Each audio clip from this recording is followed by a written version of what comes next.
Magandang araw mga ka-repair. May re-repair naman tayo. Isang amplifier. Insert 5 auto. Ito yun. Dinala dito ni customer. Yan na naman ang aayusin natin mga katik. Bubuksan muna natin to. So ito na mga katik. Bubuksan muna natin to. I-repair naman natin kung anong sira nito. Tara, samahan nyo ako. Paano natin to ayusin?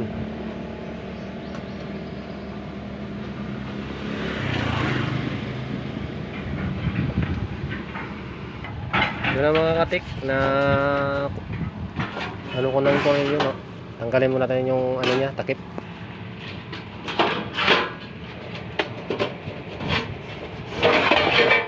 So ayan na mga katik, ang linis, grabe. Matagal na siguro itong mga katik. Ayan. Linisan muna natin yan mga katik.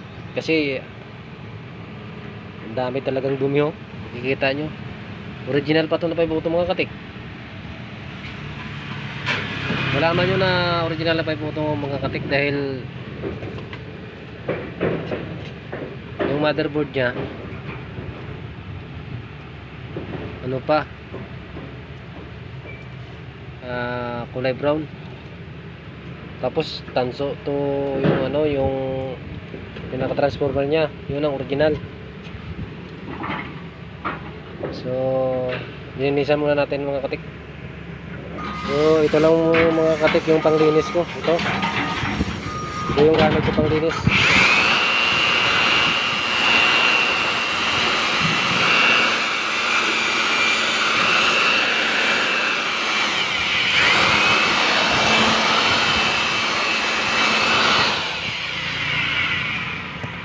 So ayan mga tik, malinis na siya. So bubuksan, tatanggalin natin mga tornilyo.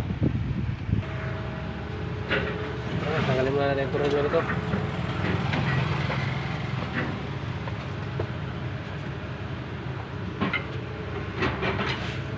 Tapos testing natin ng bias, kung normal ba yung bias nito.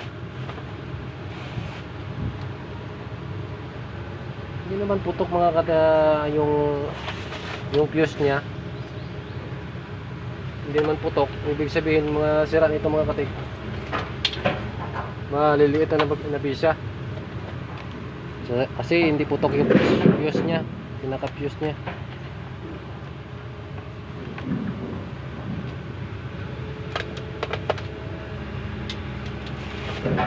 Testing muna natin yung bias nya, kung mayroon mag-bias. Saksak muna natin.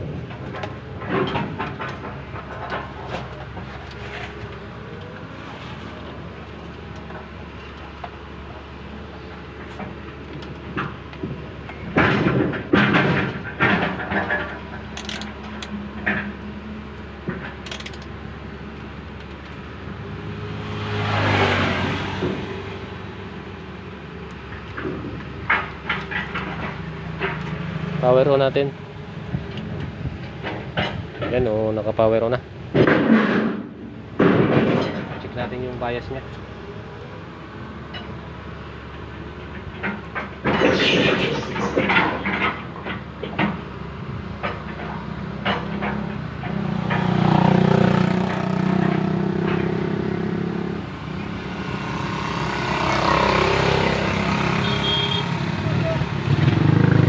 Walang bias mga katik. Minister ko walang bias. Kaya tatanggalin natin yung board para malaman natin kung anong sira nito.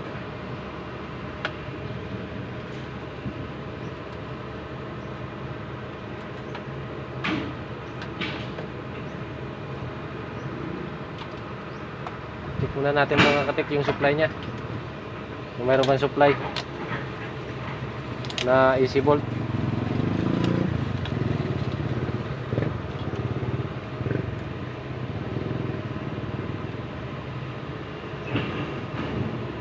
Meron naman sa supply.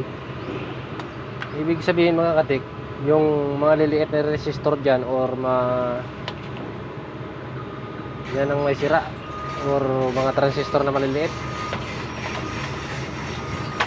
So samayan yung katik, kung paano ayusin to.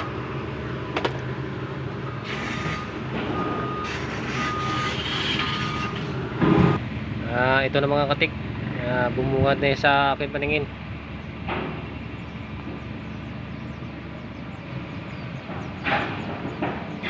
Nakalawang na yung mga transistor na maliliit dito. Ayan. Papalitan na lang natin yan. Palitan na natin ng bago kasi may pampalit naman tayo. Yan ginagawa ko mga katik. Pampalit naman tayo, papalitan ng lahat ng bago, bago kasi nakalawang na. Alam mo ba mga katik bakit nasisira yung amplifier nyo? Kasi pagdating ng mga 2 taon, 3 taon, pinakalawang na yung mga transistor dito. Yung mga ng transistor o di kaya yung mga resistor na to, kinakalawang na. Pag naputulan yan, yun, simula na yan na pagkasira ng amplifier nyo. Kaya ang gagawin natin dito mga katik, papalitan natin ng mga transistor na bago to. Kasi matagal na to eh. Nakalawang na oh. Tapos ito yung kapasitor, lumulobo na oh. Kailangan na yung palitan. Palitan na din natin yan. Pag naayos na natin.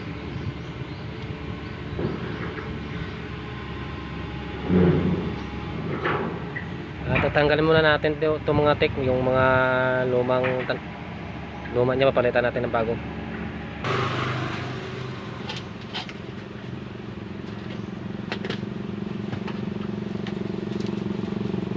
Tanggalin muna natin yung mga maliit na transistor, papalitan natin ng bago. Ito yung bago na ipapalit natin mga katik. Yung, kita nyo mga mahaba pa yan. Pag nakalawang, katulad nito, nakalawang na.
Na pangtanggal ko na yung mga transistor dito.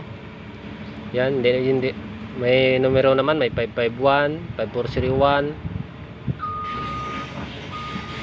Yan, may mga number naman yan. Ikakabitan natin muna ng bago. Ito na yung mga luma.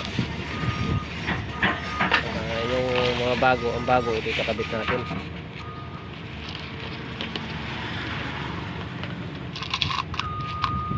Ang bago dito yan.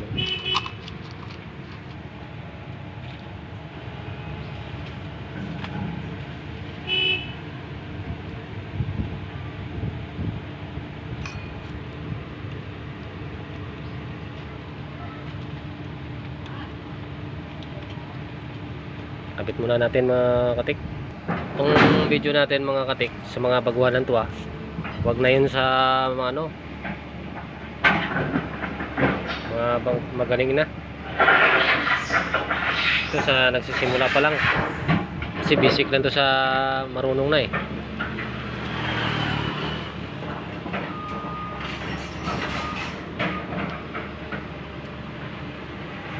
Pagbitan muna natin ng transistor lahat, saka natin hihinangin.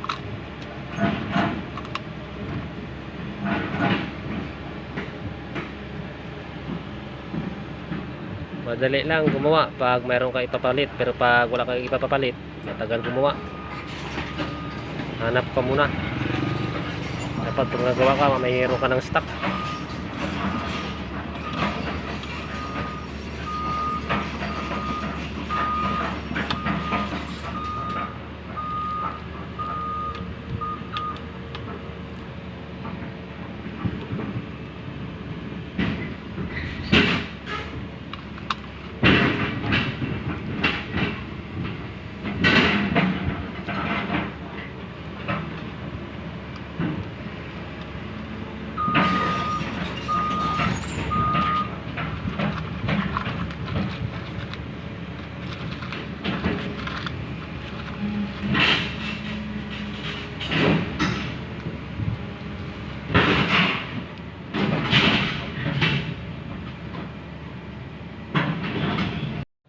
ito na mga tik, mga bago na yung pinampalit natin.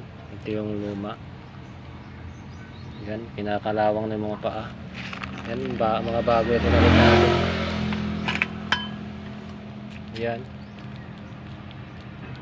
Yan ang mga paps. Puli na bala. Bago na ito lahat yung mga katik yung pinalit natin. Puputulan na natin ang paa. Kasi mahaba yung pinalit natin.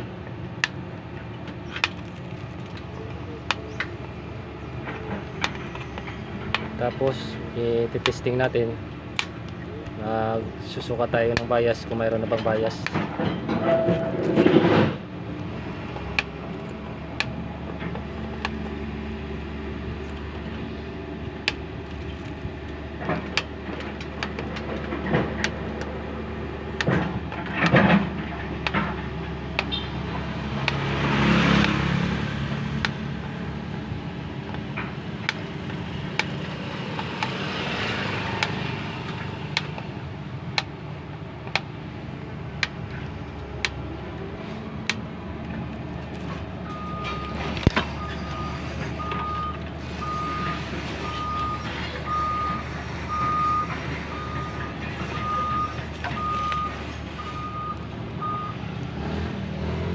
Magte-testing natin tayo mga tigatik ng biosync. Ito na guys, yung pinalitan natin ng mga transistor na maliliit. Bago na to lahat guys, yung mga transistor na yan. Testing na natin mga katik guys. Power on natin.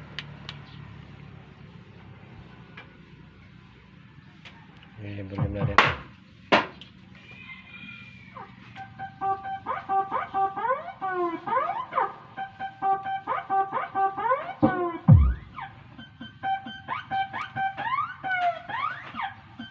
Ayan guys, butulog na.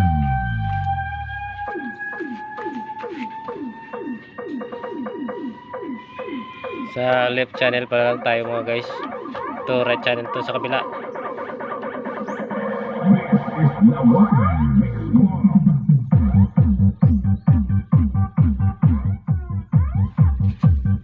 Dito naman tayo sa kabila mga guys.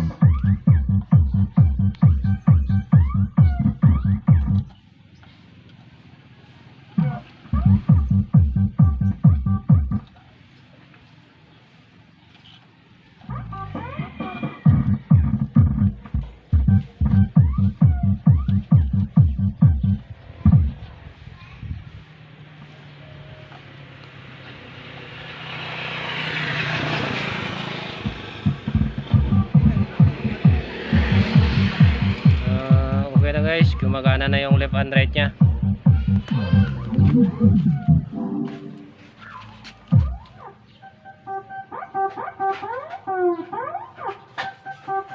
So paki-subscribe naman mga guys.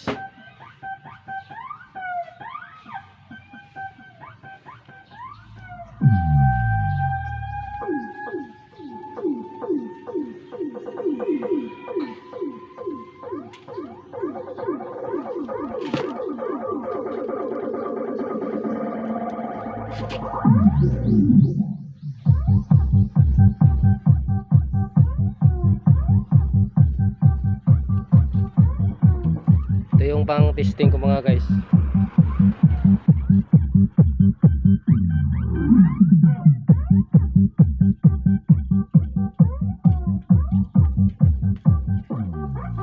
So yun lang, maraming salamat sa panonood nyo.